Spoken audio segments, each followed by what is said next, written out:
ပြီးကြရင်ဟောပဲစားမယ်တဲ့တယောက်မျက်နှာတယောက်ကြည့်ပြီးတော့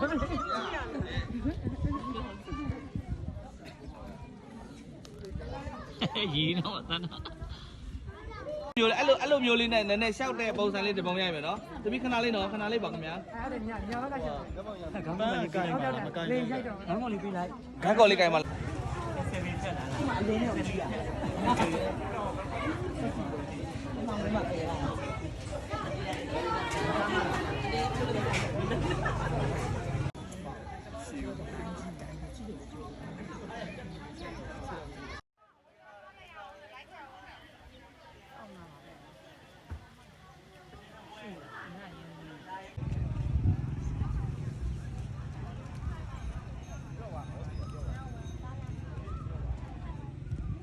哦。